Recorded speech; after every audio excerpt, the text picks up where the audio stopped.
This training video is brought to you by K-Alliance. K-Alliance is the 21st century's educational corporation, specializing in the most comprehensive enterprise training solutions, ranging from e-learning to instructor-led training. Press play for success. After watching this video, be sure to become a Facebook fan to receive the latest updates, promotions, and course releases. You can also subscribe to our YouTube channel to preview the latest desktop, soft skills, and IT training videos. Now, contrary to the opinion of some, the computer's not going to do anything without me telling it what to do. And so if the computer performs some action, that means that something told it what to do. Now, it may not have been you, but it may have been a program that you installed.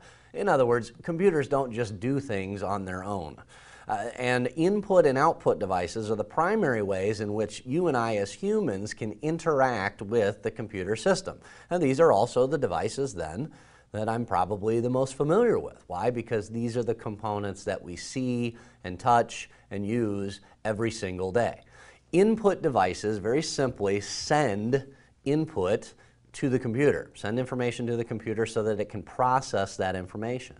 Keyboards and mice are your primary input devices. Keyboards allow us to type characters and numbers, and then those are going to be sent to the processor and from there to the program that we happen to be using, like our Word document or Excel spreadsheet or Internet Explorer, our web browser. Mice allow us to point and click on items in order to run a program or open a document, a photo, a video. We can double click to open it up. We can right-click an item and we'll get a menu of options like delete or rename or cut and copy, those kinds of things. But the mouse is my way of performing these commands. Now, if we didn't have a mouse, we'd have to type in commands. I'd have to type cut, copy, open, and here's the name of the file. So thankfully, we do have the ability of pointing and clicking and dragging, and that makes using computers a whole lot easier. But those are the primary input devices. That doesn't mean they're the only kind, but it means they're the most common. Output devices, on the other hand, are the way that we can see what's going on the computer system, and there's two primary output devices. Monitors display the running programs. They display the characters that we're entering in using a keyboard or the document that we open or move by clicking using the mouse. So they tell me what's going on inside the computer. Printers are for the sole purpose of having hard copies of documents, photos, web pages, so that I can use them later, so I can refer to them. And basically all a printer is taking what was on the screen, in a certain program or just on the entire screen, and sending it so that it can be put on a piece of paper. So instead of just looking at the monitor, I want to put it on a piece of paper, so I send it to the printer. Again, let's consider an example using these input-output devices. I use the mouse, and I use the mouse to click on a desktop icon. Now, when I do that, double click, it sends a command to the processor.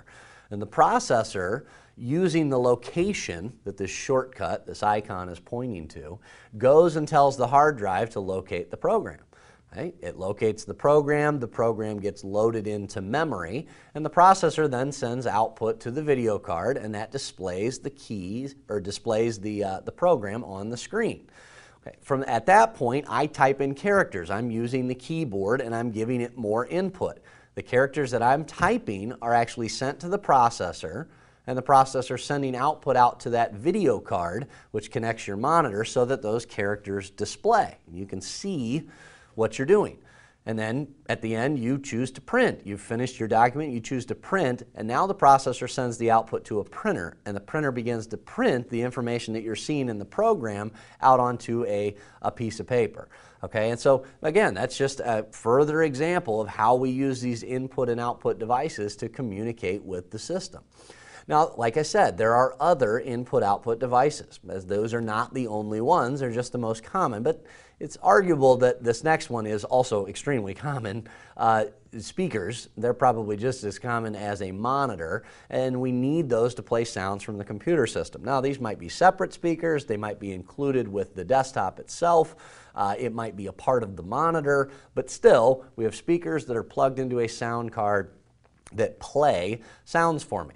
Microphones give me the ability to record sounds. Now, I don't necessarily always need a microphone. The capability is on every system. I can use microphones, though, for voice chats and things like that over the internet, phone calls over the internet, or just to record myself. Network cards and modems provide the ability to send and receive information over the network. And joysticks, that would be another input device that is an alternative to the mouse and the keyboard, but specific, of course, for playing computer games. And webcams would be another input device. This would be the ability to record video and possibly even audio if it's got a microphone built into it. Okay? And this, again, is probably still scratching the surface. There's a lot of input-output devices. But the point is, we need these devices to do two things: to tell the computer what we want it to do, because it's not going to do it on its own, and then to show me what the computer is doing. Now, collectively, all of these devices are peripheral components. In the next section, we'll take a look at some additional peripheral components.